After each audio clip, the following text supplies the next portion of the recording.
Welcome back to part 2 of episode 2 of the Calm Mind Weekly Q&A.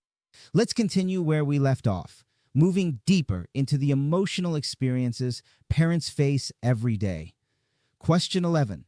How do I deal with feeling emotionally stretched thin? This happens when you've been giving more than you've been receiving for a long time. It's not emotional fragility, it's emotional depletion. Even neutral moments start to feel heavy because your internal resources are low. A compassionate truth is, I'm not breaking down, I'm worn down. Let's move to the next question, because emotional thinness makes every small thing feel overwhelming. Question 12. Why do I feel like breaking down over small things?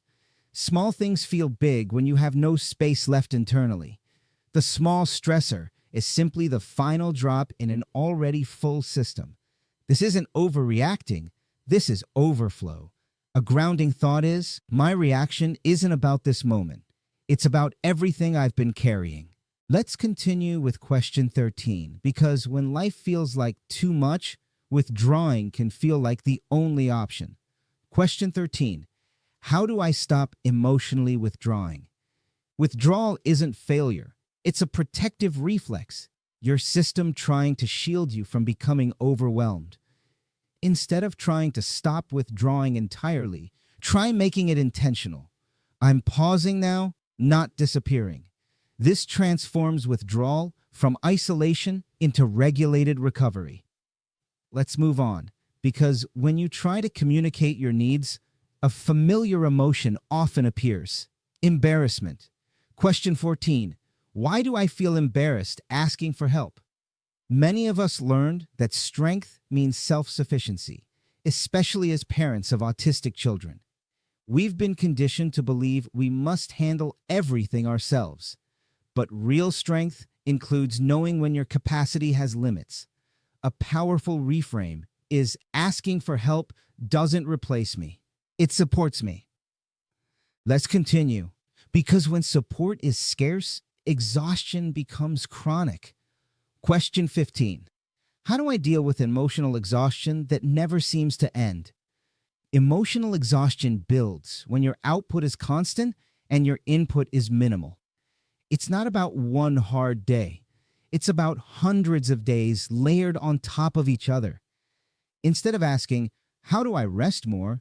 Ask, what can I release so I'm carrying less? Often the greatest relief comes from letting go of emotional labor, guilt, or expectations that never belong to you.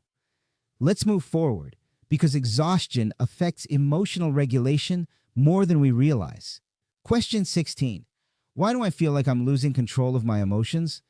You're not losing control. You're reacting from depletion. Your emotional reactions feel bigger because your reserves are smaller. Try reminding yourself, this isn't who I am. This is where I am. There's a big difference. Let's continue with question 17, because this emotional depletion often leads to a painful feeling at home. Question 17. How do I stop feeling invisible in my own home? Feeling invisible comes from the emotional labor you carry that often goes unrecognized. Your efforts are constant, but they're silent. Your value hasn't faded. It has simply gone unreflected. A powerful internal practice is acknowledging yourself daily. I made this happen. This was me. Let's continue, because when you don't feel seen, taking time for yourself can feel wrong. Question 18. Why do I feel guilty taking breaks when others don't understand? You live a life that requires more emotional and mental regulation than most people ever experience. So you compare yourself to people who aren't carrying your load. Their pace is not your pace. A grounding truth is, my needs aren't excessive. They are appropriate for the life I'm living. Let's go to the next question, because when breaks are scarce, emotions build up quickly. Question 19. How do I handle emotional buildup at the end of the day? Even if nothing big happened, your body has been storing unprocessed emotions from earlier moments. Evening becomes the point where it all lands. This isn't a new problem, it's the backlog. Try thinking, nothing is wrong with me. My system is unloading what it didn't have time to feel earlier. Let's finish with the question that sits beneath everything we've talked about today. Question 20. Why do I fear losing myself completely?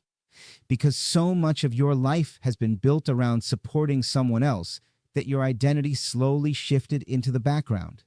Your sense of self was never destroyed. It was overshadowed. Identity doesn't return all at once. It returns in small recognitions, small choices. Small moments of remembering who you are beyond responsibility. A hewing thought is, pieces of me still exist. I'm collecting them one moment at a time. Thank you for being here today, for showing up for yourself in a way most parents never do. If you want personal, tailored support, your first intro session at Insight Terapi is completely free. And dads, if you need a place where you don't have to pretend, Autism Dad United is 100% free. Take care of yourself this week. You deserve calm. You deserve support. And you deserve a life that includes you. See you next Tuesday on the Calm Mind Weekly Q&A. And don't forget to join Calm Mind Weekly Insight every Friday, where we take one of today's questions and explore it in greater depth.